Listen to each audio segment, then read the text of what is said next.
After being pregnant for 11 months, Tommy finally gave birth to a beautiful baby girl. The nurses quickly took the baby for observation when suddenly something strange began to happen.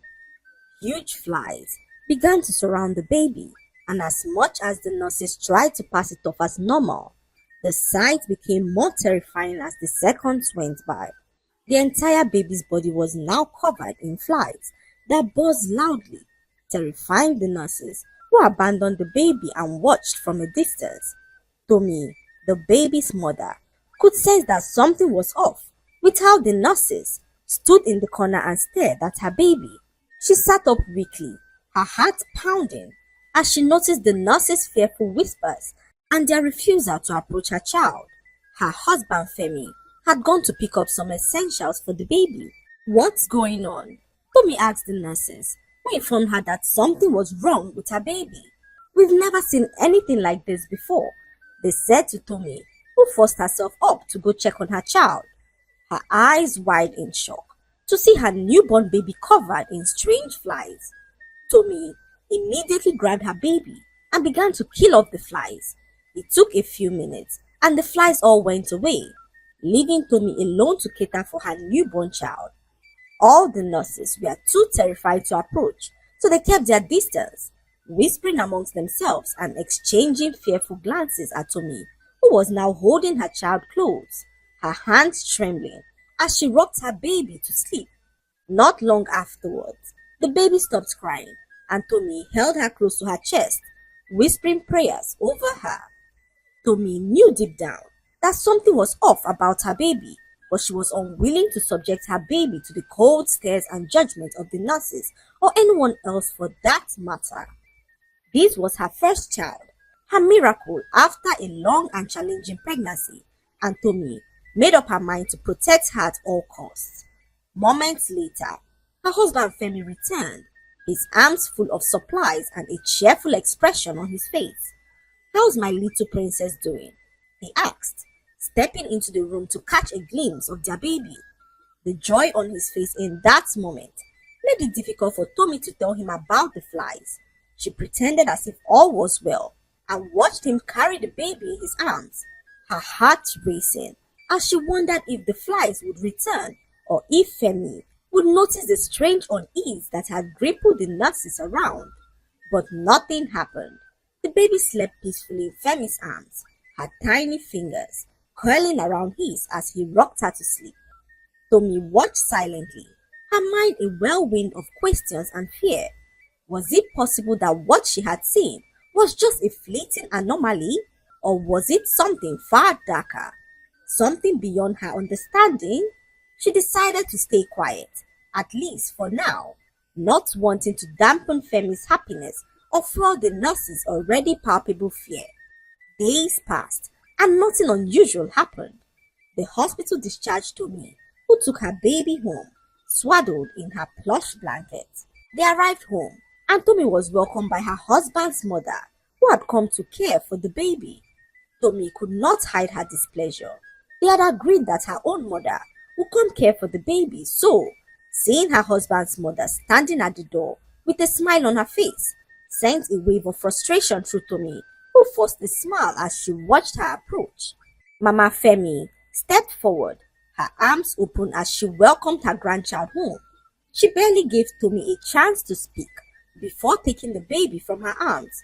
"Oh, look at her, so beautiful, just like her father," she said as she showered the baby with praises and blessings. Tommy could not understand why she would insist on coming, knowing that the wife's mother ought to come in cases like this. She had already been to all her daughters' homes to care for their babies in the past and was still insisting on coming to care for her son's baby, knowing that it was a role reserved for the wife's mother. Tommy forced herself to stay calm as her mother-in-law rocked the baby to sleep. "My granddaughter is truly special," she said, her eyes fixated on the baby. Tommy stared at her in anger, her unease growing as each minute passed. She tried to mask her displeasure, but her heart was too heavy to hold it in. "Mama, my mother had already planned to come care for the baby.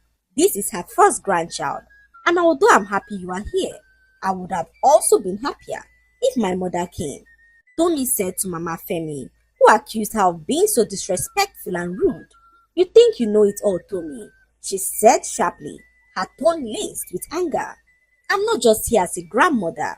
I'm here to make sure that my grandchild is well raised because I can see that your mother did a bad job raising you, she said as she walked out on Tommy, who stood there shocked and unable to speak. Night came, and Tommy lay in bed with her baby by her side. Her mother-in-law, Mama Femi, had retired to her room after their heated argument, and Femi, unaware of the tension between his mother and his wife, fell asleep on the couch downstairs. Tommy drifted into a very deep sleep and was awoken some hours later by a weird sound. Her eyes opened wide in shock to see her baby floating in the air with flies surrounding her tiny body once again. The buzzing sound of the flies were deafening, and the sight was so horrifying. Tommy screamed in terror, her voice echoing through the house as she trembled in fear. Her husband, Femi, rushed into the room to know why she was screaming and was confronted by the terrifying sight. His eyes opened in terror as he clutched his chest, unable to breathe. His mother, on hearing the commotion, rushed to check up on them when she caught sight of the baby suspended in the air with flies buzzing around her. No one knew why this was happening, but what was sure was the fact that this was not normal. The whole room erupted in panic as everyone began to think of what to do, when suddenly the flies disappeared and the baby floated back into the bed. The whole room remained silent as everyone watched the baby from a distance, unsure of what had just happened. Mama Kemi, without mincing words, revealed that something serious was wrong with the child. I'm sure you are behind all this, she said to Tommy, who she accused of being a witch. Femi, I warned you that this girl that you decided to marry was a witch, but you decided not to listen. Now, see what she has done to your child. Mama Femi said to Femi, who stared at his wife in disbelief. Tommy stood there frozen as tears poured down her eyes. She stared at her husband Femi, hoping that he would defend her in front of his mother, but Femi said nothing, his silence cutting her deeper than words ever could. Mama Femi continued her rant, her voice filled with venom as she spoke. Only God knows what you have done to my grandchild, she said to Tommy, who could not bear being accused of being a witch. She watched as her mother-in-law carried the baby away from her, warning her never to lay her hands on the baby again. From now on, you will not touch this baby without my permission, she said to Tommy as she took the baby away from her, not caring how Tommy felt by her words. Tommy stood there shocked, her heart shattered, as Mama Femi disappeared into her room with the baby. Her husband Femi avoided her gaze, mumbling something underneath his breath about needing time to think. Tommy could not believe what was happening. She was now being treated as an outcast in her own home, stripped of her rights as a mother, and warned never to go close to her daughter. Tommy spent the whole night crying. She remembered how she struggled with her pregnancy for 11 months and the pain she had to go through to birth her child. She knew how much she loved her daughter and could not believe that her mother-in-law would look her in the eyes and accuse her of being possessed. Tommy sat there broken as her daughter's cries traveled down the hall to her ears. Her heart raced as she wondered if the baby was fine. She stood up and walked towards the sound of the cry and arrived at her mother-in-law's room, which was locked.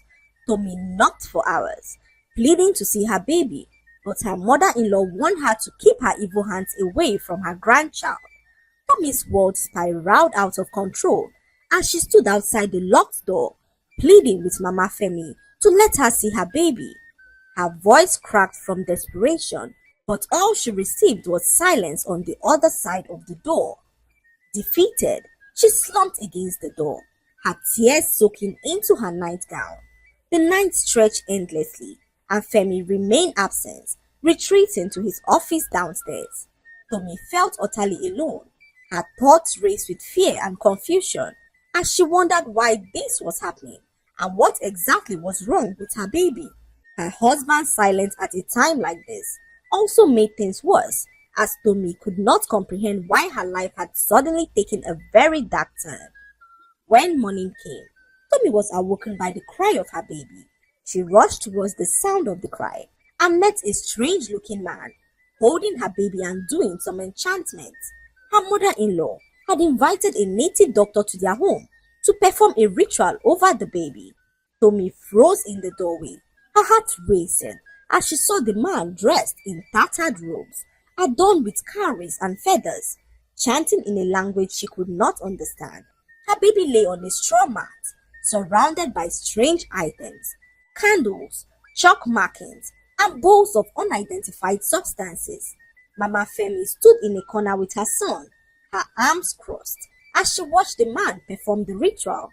Tommy could not believe her eyes. She yelled out in frustration, asking what a native doctor was doing in their home, and her mother-in-law looked at her and said that since she refused to confess, she had invited someone who can deal with the evil that Tommy had brought into their family. Tommy was so full of rage at this point.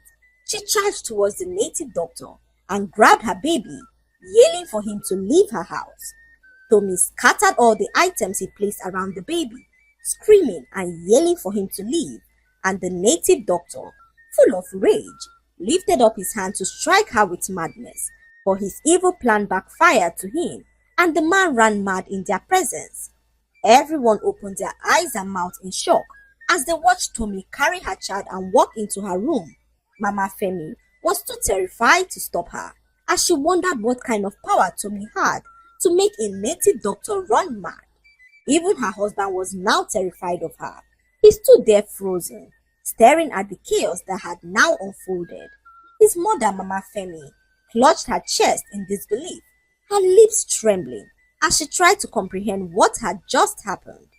Tommy, however, did not stop to explain or argue. She carried her baby into her room and locked the door behind her. She sat on her bed, her arms trembling, as she held her daughter close, promising that she would never let anyone harm her for as long as she lives.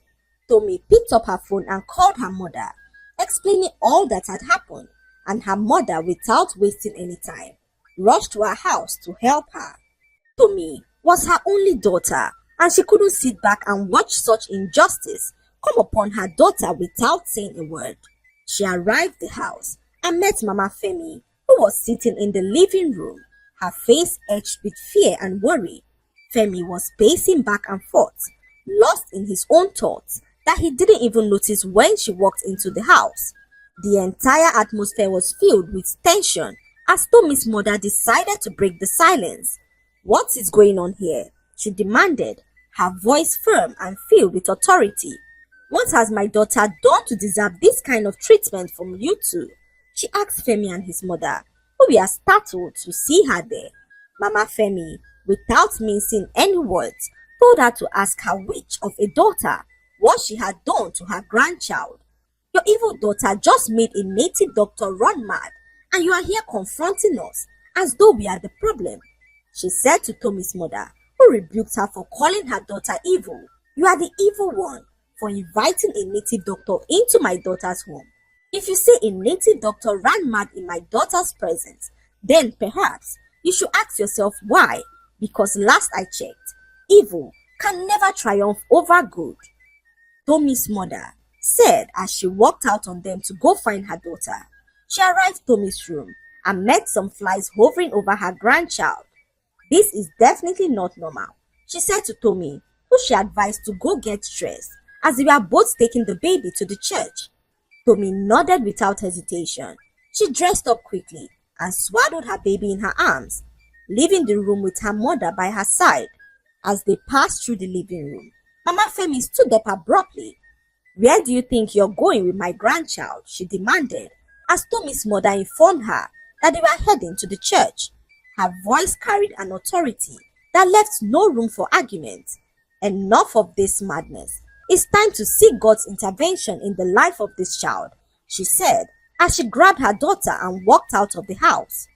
Femi tried to speak to his wife in that moment, but Tommy cut him off, her voice shaking with emotion. "You've done nothing to defend me or our baby, Femi. I'm not staying here. for more accusations and rituals. If you want to help us, come to the church. Otherwise, stay out of my way, she said angrily as Femi glanced at his mother, who looked visibly offended. Femi knew that he had really messed up, and for the first time, he saw the pain in his wife's eyes. "I'll come with you," he said as he grabbed his car keys, ready to follow them to church. Mama Femi could not believe her eyes. "Who told you fools that church is the answer?" she said as she folded her arms in anger, saying that what the child needs is deliverance and not empty prayers. Tommy's mother turned sharply to respond to her, asking if she thinks that inviting a native doctor to their home was the solution. "You have already endangered this child with your reckless actions. If you truly care about your grandchild, you'll come with us to the church and pray. Otherwise, step aside and let those who care do what's right," she said as Mama Femi grudgingly followed them to the church. They arrived at the massive church building and was directed to the pastor of the big church. The pastor, a calm and gentle man with a commanding presence, listened intently as Tommy and her mother explained everything to him. The flies, the floating baby, the accusation, and even the native doctor that ran mad. The pastor nodded on hearing the entire story. He commanded them to place the baby on the altar, and Tommy gently laid her daughter on a soft cloth on the altar and stepped backwards. The pastor began to pray fervently, his voice filled with authority as the prayers grew louder and more intense. Just as he prayed, a low humming sound began to fill the air, and the strange flies reappeared, their buzzing growing louder and louder as they swarmed above the baby. Everyone was now filled with terror as Mama Femi stepped back, clutching her chest in fear. "I told you this child is cursed," she whispered as she watched the pastor command the flies to leave. However, the buzzing continued even louder as the pastor intensified his prayers. Every evil plan, every curse, every attack on this child must be broken in the name of Jesus, he said, declaring that the child belonged to God. His prayers intensified, echoing through the church as the flies began to swell violently above the baby, forming a dark shifting cloud above her. The congregation, now gathered out of curiosity, watched in horror as the cloud of flies seemed to resist the prayers. "Who gave you the blanket that this child is swaddled in?" the pastor asked suddenly, his voice cutting through the noise. Tommy turned to Femi, confusion written all over her face. "You said you bought it, didn't you?" Femi's face drained of color as he stammered, revealing to her that it was a gift.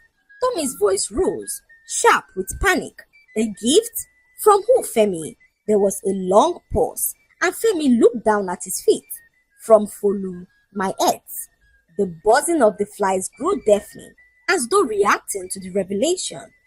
Everyone in the congregation gasped, and Mama Femi's face turned pale. She whispered in shock, "Folu?" The pastor raised his hand. "This is it. The blanket is the source of the attack." Tommy's fury flared as she asked Femi how he could bring something from his ex into their child's life without telling her.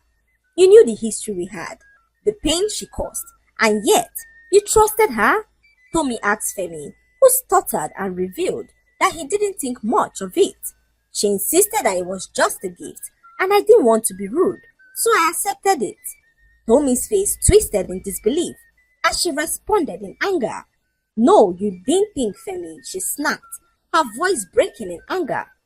Her anger wasn't just for the betrayal, but for the danger Femi's decision had brought upon their child.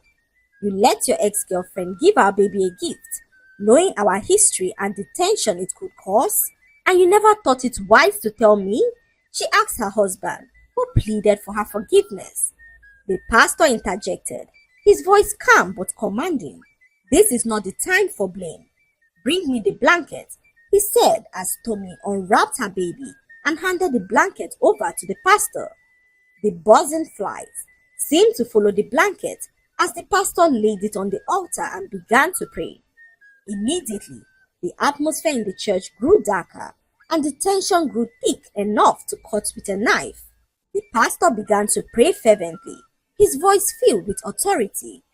Every weapon formed against this child, every evil attached to this object, be destroyed in the name of Jesus, he said as he poured anointing oil over the blanket and watched as the buzzing sound grew louder as if the flies were fighting back. The blanket suddenly burst into flames, burning with a bright intensity that left no trace of ash. All the flies vanished, their buzzing sound replaced by a deafening silence. The baby let out a loud, healthy cry, a sound that was so full of life and victory. The pastor turned to the family and revealed that the evil had been broken. Your child is now free, but take heed, as this attack was not just random. It was born out of jealousy and vengeance. Stay vigilant in prayers always and protect your home from all evil, he said to Tommy and her husband Femi, who thanked him for saving their daughter. Mama Femi stepped forward, her expression one of deep regret. Her voice cracked as she spoke. Tommy, I owe you an apology. I was wrong. I let my bias blind me, and I accused you unfairly. I feel so ashamed knowing that the same woman that I wanted my son to marry Fulu was the one behind all this evil. Please forgive me. Tommy looked at her mother-in-law, her heart still heavy with the hurt of the past weeks. But seeing the genuine remorse in Mama Femi's eyes, she forgave her as Mama Femi promised to return home and allow Tommy's mother to look after the child instead. Of course, more harm than good, she said, as she apologized not only to Tommy, but to her son Femi. Femi also stepped forward to apologize to his wife Tommy, guilt written all over his face. Tommy, I am so sorry. I didn't defend you when I should have. Please forgive me, he said, promising to do better. And Tommy, though still hurt, forgave him for all that he did. That was how their family found healing and unity after the terrifying ordeal. Mama Femi returned to her home as promised, stepping aside to allow Tommy's mother to care for the baby. She vowed to mend her relationship with Tommy, now treating her with respect and kindness. Tommy and Femi worked on rebuilding their trust, and Femi ensured that Tommy felt loved and valued. He also cut all ties from Funu, blocking her from ever contacting their family again. The baby, now free from the evil flies, thrived under the loving care of her parents and grandmother. The pastor continued to check on the family, reminding them to remain prayerful and vigilant. Tommy made it a point to pray over her child every day, ensuring that nothing like this would ever happen again. The lesson to be learned from this story is that we should be careful of the gifts we accept from others. Never underestimate the intentions behind seemingly harmless gestures, especially from individuals with unresolved connections to the past. The ordeal also highlighted the importance of standing firm in faith, prayer, and unity as a family when faced with challenges. Femi learned that his silence and failure to defend his wife caused unnecessary pain, and that trust and communication are the bedrock of any marriage. He understood the need to prioritize his wife and family over external influences. Mama Femi realized that her bias and interference had not only hurt Tommy, but also jeopardized her granddaughter's well-being. She learned the value of humility and the importance of seeking truth before passing judgment. Her sincere apology and willingness to change mended the strained relationship with Tommy, setting a foundation for mutual respect.